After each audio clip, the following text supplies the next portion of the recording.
සුදුජීවි නාශිත කර්මාන්ත ගැන කතා කරන අපේ මේ වීඩියෝ සීරීස් එකේ තුන්වෙනි වීඩියෝ එක තමයි අද යන්නේ. මේ ඔයගොල්ලන්ට මතකයි පළවෙනියට බේකරි කර්මාන්තය ආශ්‍රිතව පාන් නිෂ්පාදනය ගැන කතා කරා. දෙවෙනියට අපි කතා කරා මේ මධ්‍යසාර නිෂ්පාදනයේදී මීරා හෙවත් ප්‍රා නිෂ්පාදනය ගැන. එතකොට මේ මම ඒකේ පොඩි මතක් කිරීමක් කරලා මෙතනට එන්න. මීරා කියන කොටසට කලින් අපි ඇත්තටම කතා කරේ මධ්‍යසාර නිෂ්පාදනය තමයි මේකේ ප්‍රධාන මාතෘකාව. මධ්‍යසාර කොටසේ යටතේ අපි රා නිෂ්පාදනය, ඊට පස්සේ වයින් නිෂ්පාදනය, ඊට පස්සේ බීර නිෂ්පාදනය සහ අවසාන වශයෙන් විනාගිරි නිෂ්පාදනය කතා කරන්න නියමිතව ඉන්නවා. එතනම අපි රා නිෂ්පාදනය කරා. අද තියෙන්නේ වයින් නිෂ්පාදනය කිරීම කොටස. මම ඊට කලින් චූටි දෙයක් මතක් කළේ නම් මම ඉතාල වැදගත් දෙයක් කිව්වා. මේ මධ්‍යසාර කියන ප්‍රධාන මාතෘකාව යටතේ කතා කරන මේ අනුමාතෘකා කොටස් හතරටම මූලික අමුද්‍රව්‍ය විදිහට අපි සලකන්නේ මේ ග්ලූකෝස් ද්‍රාවණයක් තියෙන්න ඕනේ, සීනි ද්‍රාවණයක් තියෙන්න ඕනේ කියන එක. හරි, මම මේක පුන පුන ඔයගලන්ට හැම එකකම කියනවා. මොකද ඊළඟට අපි කතා කරන බීර කියන නිෂ්පාදන කොටසට මේ ග්ලූකෝස් එකෙන් ආරම්භ වෙනවා කියන එක දැනගෙන ඉන්න ඕනේ. මොකද අපි ග්ලූකෝස් එක ඒකේ නැති නිසා හදා ගන්න ඕනේ. ඊට පස්සේ අපි විනාගිරි වලත් ග්ලූකෝස් එකෙන් රා හදලා රා වලින් තමයි විනාගිරි වලට යන්නේ. එතකොට ඒකෙත් යම් මේ කාර්යයක් මේ ග්ලූකෝස් වලින් ඉෂ්ට වෙනවා. ඒ නිසා මේක දැනගැනීම ඉතා අවශ්‍යයි. එතකොට ඒකේ ග්ලූකෝස් ද්‍රාවණය විදිහට අපි ගත්තේ මේ රා නිෂ්පාදනයේදී ගත්තේ පොල් වතුර. සීනි ද්‍රාවණයක් විදිහට පොල් වතුර තියෙනවා සරලයි. එතකොට මේ වයින් නිෂ්පාදනය ගැන කතා කරනකොට වයින් නිෂ්පාදනයේදී මේ අමුද්‍රව්‍ය විදිහට යොදාගන්නේ පළතුරු යුෂ. මෙන්න මේ කාරණා ටික චුට්ටක් මතක් කරොත් එහෙම වයින් නිෂ්පාදනය කියන එක අවුරුදු 5000 ගණනක් විතර පරණ ඈත ඉතිහාසයක් වෙත දිවෙන නිෂ්පාදනයක්. මේක ඇත්තටම දන්න ඉතිහාසයේ ඉඳලා පානක් විදිහට මේ රජවරුන් පාලනය කරන එක. එතකොට මේ නිෂ්පාදනය සඳහා වැඩිමනක් යොදාගත්තේ ඇත්තටම මේ මිදි. මේ මිදි තෝරා ගැනීමට හේතුව ඇයි? මිදිම ෆේමස් වෙන්නේ වෙන වගේම බැයිද? වෙන වගේම පුළුවන්ද? බැරි නම් බැරි හේතු, පුළුවන් නම් පුළුවන් හේතු මොනවද කියලා අපි ටක් ගාලා මේ රසවත් කොටස් ටික කතා කරන ගමන්ම අද අපේ පාඩමේ සාකච්ඡා ටික යමු. හරි, මුලින්ම මම මේ අපේ මේ කොටසට දාලා මූලික හර පද්ධතියක් වන මේ ඇයි මිදි තෝරගන්නේ කියන එක සාකච්ඡා කරලිමු. ඇයි වෙනව තෝරගන්න බැයිද වගේ එකක්. අපි බලමු මුලින්ම මේ කතාව ඇයි එහෙම වෙන්නේ කියලා. ඔව්. ගොඩක් වෙලාවට මේ නිෂ්පාදනය පටන් ගත්තේ යුරෝපය ආශ්‍රිතව නිසා යුරෝපයේ මේ දේශගුණයත් එක්ක හොඳටම ඔරොත්තු දෙන හොඳටම ප්‍රතිඵලදායි පළතුරක් විදිහට මිදි සලකන්න පුළුවන්. එතකොට එක ප්‍රධාන කාරණයක් තමයි මේ මිදි ලබා ගැනීමට ඔය යුරෝපය සහ ඒ නිෂ්පාදනය කරන රටවල් ආශ්‍රිත මිදි බහුලව ව්‍යාප්ත වීම. එක. එතකොට මේ මිදි විතරද ගන්න පුළුවන් ඒ රටවල හැදෙන වෙන පළතුරු ගන්න බැයිද වගේ තව ප්‍රශ්නයක් එනවා. ඒකට පිළිතුර අපි ගමු ඇයි මිදිම තෝරගන්න හේතුව කියන එක. එතකොට අර මං කිව්ව විදිහට ටිකක් ව්‍යාප්තිය වැඩි කියන එක සහ දෙවෙනි වැදගත්ම කාරණයක් තියෙනවා. මේක අපේ සබ්ජෙක්ට් එකට ඉතා වැදගත් වෙනවා. අපිට දැන් මේ ප්‍රොඩක්ෂන් එකට වයින් කියන ප්‍රොඩක්ෂන් එකට තියෙන අධික ඉල්ලුම නිසා කර්මාන්තවලදී දුවත් ඉස්සර සමහරලාට ගෙවල් වලදීත් මේවා හදාගන්න. හරි, එතකොට මේ අර නත්තල සමරනකොට එහෙම මේ ගොඩක් වෙලාවට ගෙදර බැසීමේ ක්‍රියාවලිය කරන මේ යුරෝප මේ රටවල් වල නිවසුත් තියෙනවා. එතකොට මේක ඉස්සර රජමාලිගාවල් වලට යවුවත් මෙන්න මේ කියන අපි දැන් පාවිච්චි කරන ඉන්ඩස්ට්‍රියල් මැටීරියල්ස් ඊට පස්සේ ඒ ඉක්විප්මන්ට්ස් යොදාගන්නේ නැහැ. ඔය දැන් අපි කතා කරන විදිහ යම් වෙනස්කම් කිහිපයක් තියෙනවා. මම ඒක දැන් කියනකොට ඒ කම්පැරිසන් එකත් කරම යන්න. එතකොට මේකේ මේ ඉස්සර කාලේ මෙන්න මේ කියපු යාන්ත්‍රණ තිබුණ නැති නිසා. හරි, මේ තෝරා ගැනීමට එක ප්‍රධානම හේතුවක් තමයි මේ මිදි කියන එක අධික සීනි සහිත පළතුරක් වීම. හරි, මෙන්න කතාව හොඳට අහගන්න. ඇත්තටම වයින් නිෂ්පාදනය කිරීම සඳහා අධික සීනි සහිත පළතුරු වැදගත් වෙනවා. හැබැයි මේ කියන එක අර අසාමාන්‍ය සීනි මට්ටමක් නොවිය යුතුයි. මම ඒකත් පැහැදිලි කරන්න. අධික සීනි සහිත එකක් වෙන්න ඕනි කියන එක මම කිව්වේ මේ වයින් නිෂ්පාදනය සඳහා අපි මේ ඊස්ට් පැසීම මේ තමයි යොදාගන්නේ. අපි මේකට බැක්ටීරියා ක්‍රියාකාරීත්වය බලාපොරොත්තු වෙන්නේ නැහැ. බැක්ටීරියා ක්‍රියාකාරීත්වය බලාපොරොත්තු වෙන්නේ නැහැ. හරිද? එතකොට ඉස්සර කාලේ අපි මේ කතා කරන්නේ මීට අවුරුදු 10 ගානකට කලින්. එතකොට ඔය බැක්ටීරියා නාශනය කරන්න එහෙම කියලා ලොකු දැනුමක් තියෙන්නේ නැති කියලා මේ තියෙන්නේ නැතුව ඇති කියලා හිතුවොත් අපි මෙන්න මේගොල්ලෝ දැක්ක මෙන්න මෙහෙම කාරණයක්. අධික සීනි සහිත ද්‍රාවණ වලට යුෂාන් වලට පළතුරු වලට බැක්ටීරියා මේ ඉම්පැක්ට් එක එන එක කියන්නේ එයා බලපෑම් කරන එක සාපේක්ෂව අඩුයි කියන එක. එතකොට මම කිව්වා මේකට යොදාගන්න ඊස්ට්. හරි අපි ඉස්සරහදී කතා කරමු මොන ඊස්ට් මාදිලියද යොදාගන්නේ කියලා. එතකොට මෙතන මේ ඔයගොල්ලෝ දන්නවා මේ වායුගෝලේ ඕනෑ තරම් සුදුජීවීන් ප්‍රමාණ ගහන වර්ග ඉන්නවා. එතකොට මේ බැක්ටීරියා දිලි ඊස්ට් කියන්නේ ඒ වගේ දෙයක්. හරිද? එතකොට පළතුරු වල මේ පොත්ත වටේ බැක්ටීරියා අනිවාර්යෙන්ම ඉන්නවා. ඊස්ට්ුත් ඉන්නවා. නමුත් ස්වභාවිකවම මේ පළතුරේ අධික සීනි ස්වභාවය නිසා මම කිව්වා අධික සීනි වලට බැක්ටීරියා වැඩි යල්මක් දක්වන්නේ බොහෝ කාණ්ඩ. එතකොට මේ බැක්ටීරියා වල මේ අකමැත්ත නිසා ඊස්ට් වලට ඇත්තටම මේ සමාන වයින් නිෂ්පාදනයේ ඇත්තටම ඕන ඊස්ට් ක්‍රියාවලිය කියවනේ. එතකොට බැක්ටීරියා ක්‍රියාකාරීත්වය ස්වභාවිකවම අඩපණ කරන්න පුළුවන් අපිට ස්වභාවිකවම අඩපණ කරලා දාන්න පුළුවන් අධිකාම්ලික පළතුරු තෝරගත්තට පස්සේ. අන්න ඒ ට්‍රික් එකක් විදියට යූස් කරන්න තමයි මේ වයින් කියන මේ පෞරාණික නිෂ්පාදනය සඳහා අපේ කරන්න වැඩිපුරම අධිකාම්ලික පළතුරු තෝරගත්තේ. මේක එක හේතුවක්. අපි හිතන හැම වෙන්නේ නැති. එතකොට මේකේ පළවෙනි ක්‍රියාමාර්ගය අපි අධිකාම්ලික පළතුරු තෝරගන්න. මේකෙත් බොහෝමයක් අපි ගන්නේ මිදි වලත් වර්ග ගණනාවක් තියෙනවා. අපි මිදි කියලා තනි නමක් දුන්නට මිදි වර්ග 10 ගණක් තියෙනවා. හරි. එතකොට මේ මිදි වලත් වර්ණ ගත්තොත් එහෙම ටිකක් සුදුට හුරු. අපි ඔය ලා කොළ වගේ කියලා කියන සුදුට හුරු වර්ණයකුයි දම් රතු තද රතු හුරු වර්ණයකුත් තියෙනවා. මේකදී මේ නිෂ්පාදනය සඳහා වැඩියෙන්ම යොදාගන්නේ තද රතු මේ වර්ණය. මේකේ ටිකක් රසය වයින් වල රසයට ගුණාත්මක භාවයට ටිකක් වැඩිපුර හොඳ නිසා. හරි. ඔය දෙකම ගත්ත කියලා ප්‍රශ්නයක් නැහැ. එතකොට ඔතන තව කාරණයක් මතක් වෙන්න ඕනේ. එතකොට මේ වයින් නිෂ්පාදනයට ඇත්තටම මිදි විතරක් නෙමෙයි ගන්න පුළුවන්. ලංකාව ආශ්‍රිත මේ ආසියාව ආශ්‍රිත නිෂ්පාදනය කරනකොට ගොඩක් වෙලාවට තැඹිලි ගන්නවා. තැඹිලිත් හරි ලේසියි. එතකොට ඒකෙත් පැණි රහක් තියෙනවා. එතකොට මේ අධිකාම්ලික පළතුරු තෝරගන්නකොට නිකන් අපිට දැන් අපි දන්නේ නැහැනේ මොකද්ද අධිකාම්ලික පළතුරු කියලා. ගෙදර දොරේ ඉන්න මිනිස්සු දන්නේ නැහැනේ. එතකොට මේක නිකන් ගෙස් කරගන්න විදිහක් තමයි ඔයගොල්ලෝ පළතුරක් කෑවට පස්සේ අර පළතුර අතින් අල්ලලා කනකොට ඒක චුට්ට වෙලාවක් ගිහිලා පොඩ්ඩක් මේකේ අර ඩීහයිඩ්‍රේට් වුණාම ජලය ටික මේ වාෂ්පීකරණය වුණාම ඉතුරු වෙන මේ සෙවල වගේ කියන්නේ අපි කියන්නේ ආම්ලික ගතියක් තියෙන මේ ශ්‍රාවය ඇඟිලි දෙක තුඩු වලින් ස්පර්ශ කරනකොට පොඩි ඇලෙන ගතියක් එනවා. ඔයගොල්ලෝ රබුටන් එහෙම ගෙඩි 10ක් 15ක් කෑවට පස්සේ රබුටන් මදේ ඇඟිලි දෙකකින් ස්පර්ශ වුණාට පස්සේ ටික වෙලාවක් යනකොට ඒ දෙක ඇලෙන්න ගන්නවා. එන්න අධිකාම්ලික පළතුරු ලක්ෂයක්. ඇත්තනේ සීනි වැඩිම තියෙන ද්‍රාවණයක් අපි ඇඟිලි දාලා මෙහෙම ටික වෙලාවක් තියාගෙන හිටියට පස්සේ ඒක ඇලෙන ගතියක් එනවා. මේක අධිකාම්ලික වල යම් ලක්ෂණයක් නිකන් මතක් වෙන්න කිව්වා. හරි එහෙනම් අපේ ආරම්භයේ අපි පළවෙනි ප්‍රශ්න දෙකට උත්තර ගත්තා. ඇයි පළතුරු යොදාගන්නේ වෙනව ගන්න බැයිද කියලා. තව වර්තමානයේ නම් බොහෝමයක් පළතුරු ගන්නවා. ඒකට හේතුත් තියෙනවා. අර දැන් යාන්ත්‍රික ක්‍රියාවලිය මගින් බැක්ටීරියා සම්පූර්ණයෙන් නාශනය කරලා ඊස්ට් විතරක් දාලා කරන්න පුළුවන්. ඒ නිසා දැන් පළතුරු තෝරාගැනීම වැදගත් නැහැ. ඒ නිසා දැන් ගොඩක් වෙලාවට අර ටෙස්ට් විදිහට එක එක පළතුරු යොදාගෙන මේ කර්මාන්තය කරනවා. නමුත් තාමත් කියන්නේ වැඩි මනක් මේ ක්‍රියාවලිය සිද්ධ වෙන්නේ ආසියාතික කරේන තැපිලි වලුයි. එහෙම නැත්නම් මිදි ආශ්‍රිතව තමයි. ඇපල් වයින් එහෙමත් තියෙනවා. හරි. එතකොට මේ දැන් යමු අපේ පාඩමේ තියෙන අන්තර්ගතය. එතකොට මේ නිෂ්පාදනය ප්‍රධාන කාණ්ඩ හතරක් යටතේ සිද්ධ කරනවා. හරි. මේ තමයි ඔයාලට තියෙන හතර. යුෂය පිළියෙල කර ගැනීම, පැසීම, පෙරා ගැනීම සහ පදම් කිරීම. මේකෙත් යම් කාරණා වලට මේ අවනත වෙලා අපි කතා කරොත් එහෙම මේකේ සමහර වෙලාවල් වලට මෙන්න මේ කාරණා වෙන වෙනම පැහැදිලි කිරීමක් වෙනවා. යුෂය පිළියෙල කිරීම, පැසීම, පිරිසිදු කිරීම, පෙරා ගැනීම, පදම් කිරීම, ඇසුරුම් ගත කිරීම කියලා වෙන වෙනම පියවර තියෙනවා. නමුත් මේකේ මේ හතරක් විතරයි අපේ සිලබස් එකේ සාකච්ඡා කරන්නේ. හැබැයි මතක තියාගන්න ඒ හතරට ඉතුරු කියන දෙකත් සමග සම්පූර්ණයෙන් සම වෙන 6 මේ පියවර 6ම ඇතුළත්. මේ ප්‍රධාන පියවර හතරකට දාන්න ඉතුරු දෙකත් ඒ අවශ්‍යතාව ගන්න.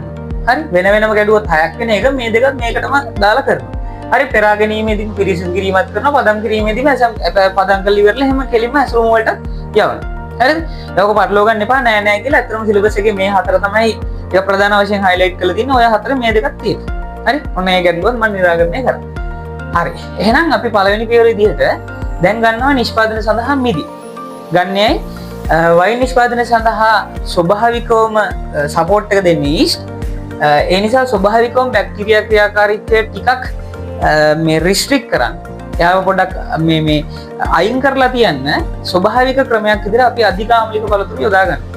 ඒකෙදිත් මතක් කරන්න ඕනේ අධිකාම්ලික පළතුරු ගහම මේ මිටි යම් හරිම මට්ටමේදී කඩා ගැනීම ඉතා වැදගත්. ඕනවට වඩා ඉදුණාමත් ඕනවට වඩා පැණි දහක් එනවා. හරි. ඊපස්සේ ඕනවට වඩා සුද්ධජීවී ක්‍රියාවලියට ලක් වෙන්න ගන්න. ඒ නිසා මේ පළතුරු තෝරා ගැනීම හරි කාලයේදී ඵල නෙලාගෙන නිෂ්පාදනය කිරීම ඉතා වැදගත්.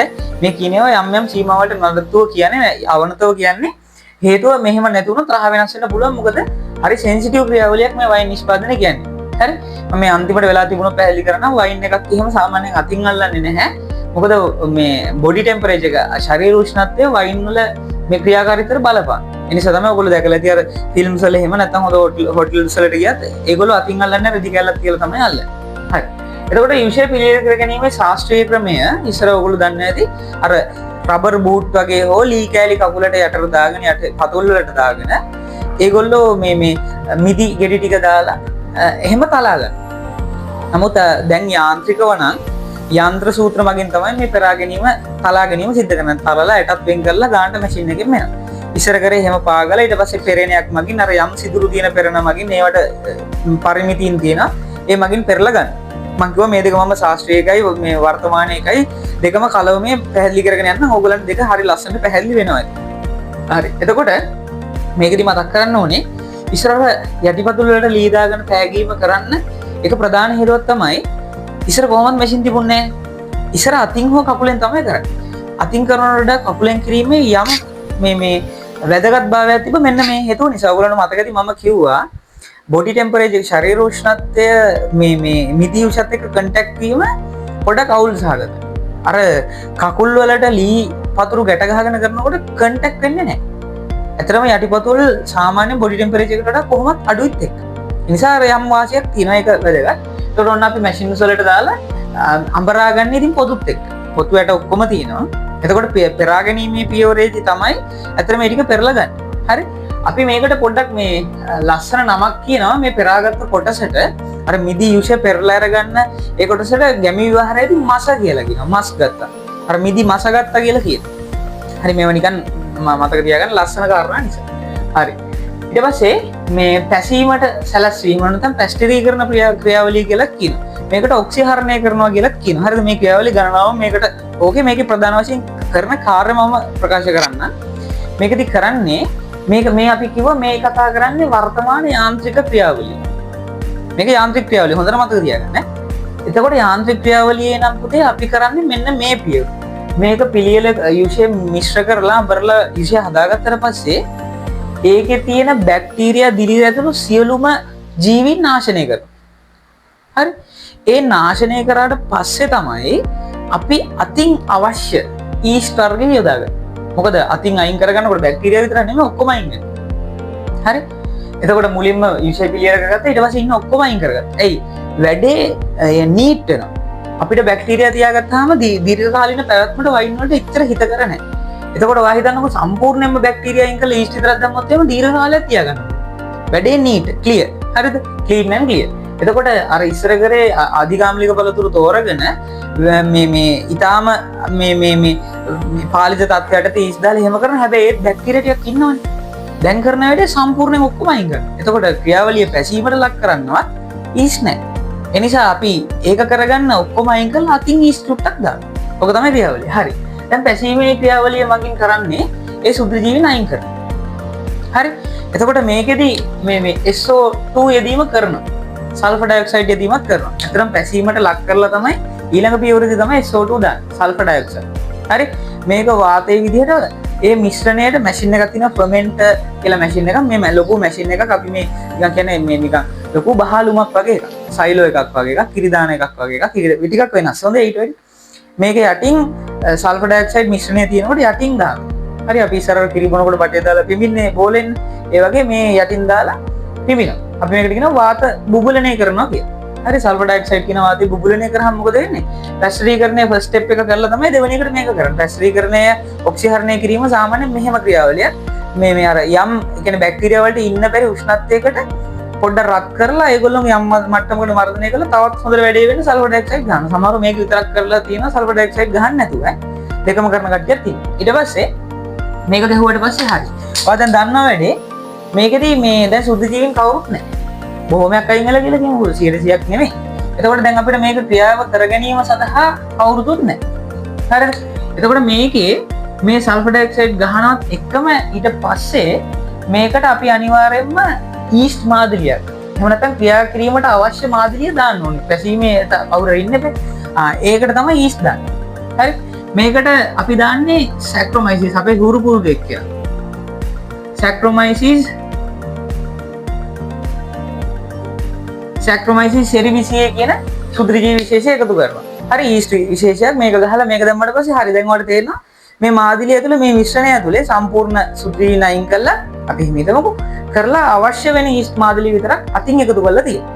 හරි දැන් ඔන්න ක්‍රියාවට ලක් වෙන්න දෙනවා. ක්‍රියාවට ලක් වෙනකොට ඊළඟට අපි මොහොතේදී කරන්නේ පෙරා ගැනීම. මේ පිරිසිදු කර ගැනීමට ලක් කරනවා. මේ පිරිසිදු කර ගැනීමට යම් මේ රසායනික ද්‍රව්‍ය කුඩක් වගේ එකක් මිශ්‍ර කරලා එකතු කරනවා. මම ඒක වැඩි පැහැදිලි කිරීම නොකර ඉන්න මොකද මේ ඕගලන්ට ඒක පිළිබඳ පැහැදිලි කිරීමක් නැති නිසා. හරිද? හරි පෙරා ගැනීම කරනවා කියලා හිතන්නකෝ තියෙන රෝඩු බොරු ටික කියන්නේ ඇයි? දැන් මේක පැස්ට්‍රීකරණය කරනකොට පැහැෙනකොට රුඩ පෙන්න විතරක් ගන්න ඕනේ. හරි. එතකොට මේක දාලා චුට්ට වෙලාවක් කියලා පෙරා ගැනීම සිද්ධ කරනවා. පෙරාගත්තට පස්සේ මේක පදම් කරන්න ඕනේ. පදම් කිරීම කියන එකත් විශේෂ කාරණයක්. මොකද මේ අපි ওই ශාස්ත්‍රීය වෛන් නිෂ්පාදනයේදී කතා කරනවා පදම් කිරීම ටිකක් නෙමෙයි අතිශය වැදගත්. මොකද අපිට එන්නේ ඔය ක්‍රියාවලිය නෙමෙයි අපිට එන්නේ ප්‍රොඩක්ට් එක. එතකොට ඒකේ රහ අපිට කටට සෙට් වෙන්න ඕනේ. මිනිස්සු වයින් කියන එකේදී ගන්න අර මේ වයින් වලට ආවේනික රසය. හරි මේක එන්නේ ඇත්තටම මේ යොදා ගන්න ලී වර්ගය නිසා. ඔයගොල්ලෝ අර සූරපප්ප එහෙම බලලා තියෙනවනම් ඒගොල්ලෝ අර අරිෂ්ඨ කියන එක දාන්නේ ලී ගුදමකනේ. මේ ගුදම හදන්න විශේෂ ලීයක් තියෙනවා. මේ ටැනින් කියන ලීය තමයි ගන්නෙ. මේ ටැනින් කියන ලීය මගින් තමයි මේ බහලුම හදන්නේ. මේ ගුදම හදන්නේ. මේ ගුදමට දාලා තියෙනවා. ගුදමට දාලා තියෙනකොට කාරණා දෙකක් වෙනවා. එකක් මේ ලීය මේ ද්‍රාවණයත් එක්ක කන්ටැක්ට් වීම නිසා මේකට ආවේනික රහක් ලැබෙනවා. තිත්ත රහක් වගේ එකක් කියන්නේ ආවේනික රහක් ඒක. හරිද? ඒ ආවේනික රහ එනවා වගේම මේ ක්‍රියාවලිය ඇතුළේ ඇත්තටම වෙන්නේ අලතුරු ජීර්ණය වීමක් නේ. මේකේ පොඩි පැසුම් ගඳක් වගේ එකක් එනවා. හරිද? සමහරුන්ට සුවඳක් එන්න පුළුවන්. එතකොට මේ පැසුම් ගඳ පොඩ්ඩක් වෙනස් කරලා ඒකට ආවේනික ගන්ධයක් ලබා දීමත් මෙන්න මේ ලීය මගින් ඉෂ්ට කරනවා. එහෙනම් කාරණා දෙකයි. එකක් ආවේනික රසයක් අනිත් එක ආවේනික ගන්ධය ලබා දෙනවා. මෙන්න මේ බහලුම එවත් ගුදම මගින් මේකට යොදාගන්නේ ටැනින් කියන විශේෂිත ලීවර. හරි. ඊට පස්සේ එහෙම ටික කාලයක් තියලා හරි ඇසුරුම්ගත කරලා මේ චුට්ට කාලයක් තියලා ඊට පස්සේ බෝතල් වලට අසුරා ගැනීම කරනවා. බෝතල් වලදී බොහෝ විට ප්ලාස්ටික් බෝතල් ගැනීම සිද්ධ කරන්නේ නැහැ. මධ්‍යසාර නිෂ්පාදනයේදී මොකද ප්‍රතික්‍රියාශීලීත්වය වැඩි නිසා ලී වලට මෙල්ලි මේ සම වෙන්න මේ වීදුරු බෝතල් වලට තමයි දැමීම සිද්ධ කරන්නේ. වීදුරු බෝතල් වලට දානකොට වීදුරු බෝතල ටිකක් මේ අඩවන් අඳුරු ඒවා තමයි මේ යූස් කරන්නේ. වර්තමානයේ විවිධ වෙන්න පුළුවන්. නමුත් එහෙම මේ ගොඩක් වෙලාවට ගන්නකොට ටිකක් අඳුරු වර්ණයව ගන්න හිරු එළිය එකපාර කන්ටැක්ට් වෙන්නේ නැති. මම කියන්නේ මේක උෂ්ණත්වයේ බලපෑමක් සිද්ධ වෙනවා කියලා. හරි. ඔන්න ඔය ක්‍රියාවලිය මගින් ඔයාලට අවසානයේදී ලස්සන වයින් නිෂ්පාදන ලබා ගැනීම සිද්ධ කරන්න පුළුවන්. හරි. චුට්ටක් ගාලා මතක් කරොත් ආසියාතික රටවල්වලදී මෙතන තැඹිලි වතුරත් එක්ක කරනවා. සමහරලාට තැඹිලි වතුරේ පැණි රස ගතිය මදි නිසා තැඹිලි වතුර කෝප් එකට දාලා භාජනයකට දාලා ඒකට සීනි අතින් කලවම් කර ගැනීම කරනවා. අතින් කරලා ඊට පස්සේ අපි ගාව සල්ෆර් ඩයොක්සයිඩ් නැත්නම් අපි ඒක නිරාවරණය කරලා හැම තියලා දවසකට පැය ගානකට පස්සේ ඊස් අතින් එකතු කරන ඊස් දාලා පැහැෙන දුන්නට පස්සේ ඒක පෙරලා ගත්තාම අපි සාමාන්‍ය වශයෙන් වයින් කියන නිෂ්පාදනය පාවිච්චි කරනවා. ඒක මෙච්චර යාන්ත්‍රික ක්‍රියාවලියක් සිද්ධ වෙන. නමුත් අපි ගමේ දොරේ මේ ආසියාවේ මේ හදා ගන්නකොට එහෙම කරන්නේ. ආසියාවේ කරන එකත් මේ වගේ කරනවා. ඔය ගෙවල් වල කරනකොට එහෙම තමයි කරන්නේ. හරි. හරි මම හිතනවා මේක පැහැදිලිද කියලා මම චුට්ටක් වේගින් කිව්වා. මොකද වීඩියෝ එක ෂෝට් කරගන්න ඕන නිසා. හැබැයි මම අවශ්‍ය කාරණා සියල්ලම ඔයාලට මේ වීඩියෝ එකේ ලබා දුන්නා. මොන හරි ගැටලු තිබුණොත් මේ මොන හරි තාර්කික දේවල් තිබුණොත් ඒවා ඉදිරිපත් කරන්න පුළුවන් කමෙන්ට් සෙක්ෂන් එකේ. අපි ඒවත් එක කතා කරමු. ඒවත් එක ඉස්සරහට ඕනනම් මොන හරි කතා කරන්න ඕන දේවල් තියෙනවා ඒකත් කියන්න. මතක් කරන්න කළා මේක අර මිනුම් උපකරණ වල මේ වීඩියෝ සීරීස් එකක් කියලා ඒක මම දෙනවා. මට ඒක අමතක නැහැ. මේක කරලා ඉවරලා ඒකට යනවා කියලා හිතා ඉන්න. මොකද පිළිවෙලට යන්න ඕන නිසා. හරිද? එහෙනම් අද අපේ වීඩියෝ එක ඉවරයි. චුට්ටක් දික්ුණාද මන්ද? මේ ඊළඟ වීඩියෝ එකකින් අපි හම්බෙමු. ඊළඟ දවසේ අපි කතා කරන්නේ බීර නිෂ්පාදනය ඉතාල වැදගත්. එහෙනම් අදට අපි අවසන් කරමු.